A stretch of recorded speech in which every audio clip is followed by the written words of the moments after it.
الحمدللہ، اللہ تعالیٰ کا لاکھ لاکھ شکر ہے کہ مالک الملک نے اپنی یاد کی توفیق اور موقع عطا فرمایا۔ لاکھوں اور کروڑوں درود حضرت محمد مصطفیٰ صلی اللہ علیہ وآلہ وسلم پر، جن کے طفیل مالک الملک نے یہ مہربانی عطا فرمائی۔ سامعین کرام، اللہ تعالیٰ نے قرآن پاک میں ارشاد فرمایا، اعوذ باللہ من الشیطان الرجیم، بسم اللہ الرحمن الرحیم۔ یہ وہ لوگ ہیں جنہوں نے کہا کہ بے شک اللہ تعالیٰ نے ہم سے عہد کیا کہ ہم کسی رسول پر ایمان نہ لائیں یہاں تک کہ وہ ہمارے پاس ایک قربانی لائے اور کھا لے اس کو آگ۔ آپ صلی اللہ علیہ وآلہ وسلم کہہ دیں، آ چکے تمہارے پاس اللہ تعالیٰ کے رسول مجھ سے پہلے بھی دلیلوں کے ساتھ، اور ان کے ساتھ جو تم کہہ رہے ہو، تو ان کو تم نے کیوں قتل کیا اگر تم سچے ہو؟ اگر یہ آپ صلی اللہ علیہ وآلہ وسلم کو جھٹلاتے ہیں تو آپ صلی اللہ علیہ وآلہ وسلم سے پہلے بھی رسولوں کو جھٹلایا گیا تھا، جو لائے تھے دلائل، صحیفے اور روشن کتابیں۔ ہر نفس موت کا ذائقہ چکھے گا اور قیامت کے دن تم کو تمہارا اجر پورا ملے گا۔ پس جو شخص دوزخ سے بچا لیا گیا اور جنت میں داخل کیا گیا تو وہ مراد کو پہنچ گیا۔ اور یہ زندگی ساز و سامان ہے دھوکہ میں ڈالنے والا۔ یقیناً تم آزمائے جاؤ گے اپنے مالوں سے، اپنی جانوں سے، اور یقیناً تم سنو گے ان سے جن کو دی گئی کتاب تم سے پہلے، اور ان سے جنہوں نے شرک کیا اور اذیت دی اور تکلیف دہ باتیں کی۔ اور اگر تم صبر کرو اور تقوی اختیار کرو تو بے شک یہ بڑی ہمت کا کام ہے۔ اور یاد کرو جب اللہ تعالیٰ نے پختہ وعدہ لیا ان لوگوں سے جن کو کتاب دی گئی کہ تم ضرور کھول کر بیان کرنا اپنے لوگوں سے اور نہ چھپانا اس کو، تو انہوں نے پھینک دیا اس کو اپنی پشتوں کے پیچھے، اور انہوں نے خریدی اس کے عوض تھوڑی سی قیمت، تو وہ بہت بری چیز ہے جو وہ خرید رہے ہیں۔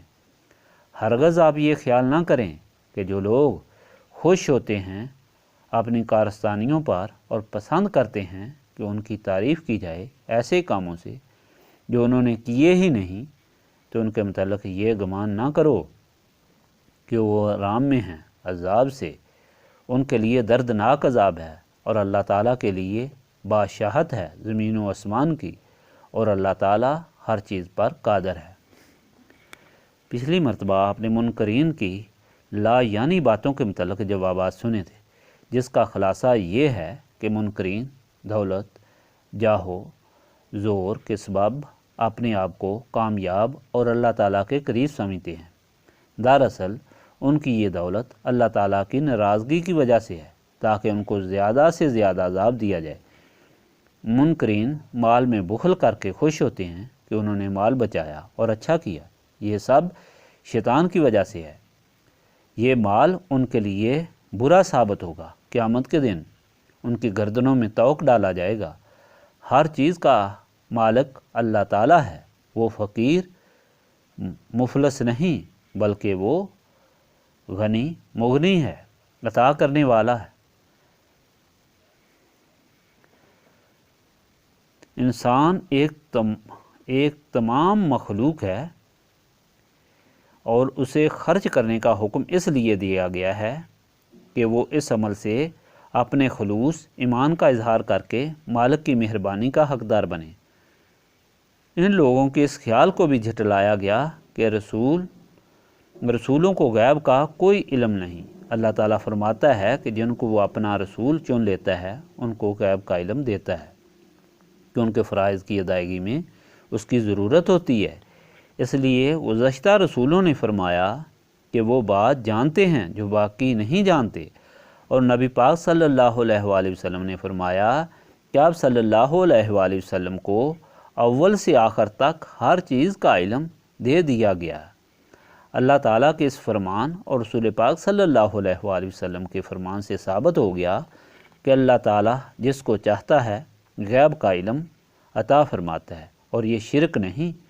اگر یہ خیال کیا جائے کہ بندے کا علم اس کا ذاتی ہے، خواہ رسول کا ہو، تو یہ شرک ہے، اور اگر یہ یقین ہو کہ یہ اللہ تعالیٰ کی دین ہے تو پھر یہ شرک نہیں بلکہ صحیح ایمان ہے، اور اس کا انکار کفر ہے۔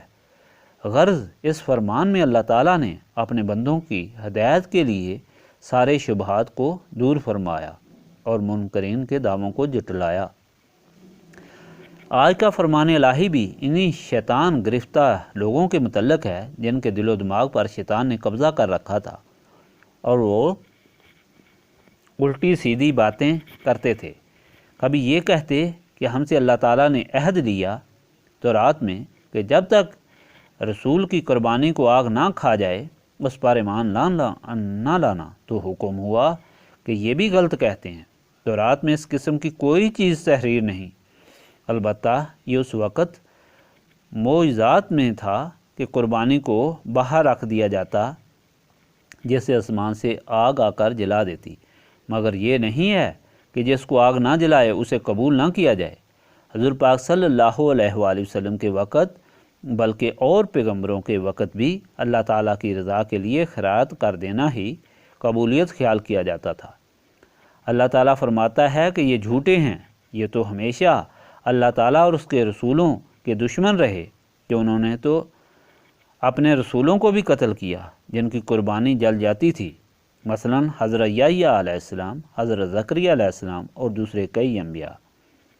اللہ تعالیٰ نے فرمایا کہ ان کے اعمال کا پتہ ان کو قیامت میں لگ جائے گا، جو حساب کا سخت دن ہوگا اور جس میں پورا بدلہ ملے گا۔ حضور پاک صلی اللہ علیہ وآلہ وسلم کو حکم ہوا کہ یہ مغضوب لوگ ہیں، ان کی پرواہ نہ کریں، یہ بھی ان کے بڑے بھی ہمیشہ رسولوں کو جٹلاتے رہے اور مخالفت کرتے رہے۔ ان کو چاہیے کہ وہ وقت یاد کریں کہ جب ان کو کتابیں بھیجی گئیں اور حکم ہوا کہ کوئی چیز مت چھپاؤ، اللہ تعالیٰ کے احکام کھول کر سناؤ، مگر انہوں نے ہمیشہ اپنی مرضی برتی اور حضور پاک صلی اللہ علیہ وآلہ وسلم کے متعلق تمام پیش گوئیاں چھپا دیں اور اپنی تعریف ناجائز کر کے خوش ہوتے رہے، یعنی جو اچھائی ان میں نہ تھی ان کو اپنے آپ سے منسوب کر کے خوش ہوتے تھے۔ اللہ تعالیٰ فرماتا ہے کہ ان کے لیے درد دینے والا عذاب تیار کیا گیا ہے۔ آخر میں فیصلہ فرما دیا کہ زمین و آسمان کا مالک اللہ تعالیٰ ہے اور وہ ہر چیز پر قادر ہے۔ سامعین کرام، اتنے واضح بیان سے یہ بات آسانی سے سمجھ میں آ جاتی ہے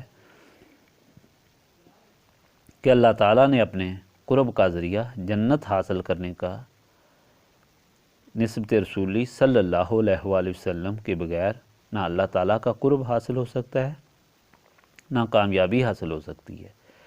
اللہ تعالیٰ چاہتا ہے کہ اس کی مہربانیوں کا حقدار بننے کے لیے اس کے محبوب صلی اللہ علیہ وآلہ وسلم کی مکمل غلامی اختیار کی جائے، اور اسی چیز کو سمجھانے کے لیے اللہ تعالیٰ بار بار کھول کر ہدایت فرماتا ہے۔ یہی وجہ ہے کہ یہاں اس حقیقت کو بار بار کھول کر بیان کیا جاتا ہے اور نسبت رسولی صلی اللہ علیہ وآلہ وسلم حاصل کرنے کے لیے تاکید کی جاتی ہے۔ نسبت رسولی صلی اللہ علیہ وآلہ وسلم حاصل کرنے کے لیے یاد الہی کرائی جاتی ہے، کیونکہ یاد الہی سے سینے صاف ہوتے ہیں اور نسبت رسولی صلی اللہ علیہ وآلہ وسلم کے قابل ہوتے ہیں۔ استغفر اللہ العظیم الذی لا الہ الا هو الحی القیوم واتوب الیہ۔ استغفر اللہ العظیم الذی لا الہ الا هو الحی القیوم واتوب الیہ۔ استغفر اللہ العظیم الذی لا الہ الا هو الحی القیوم واتوب الیہ۔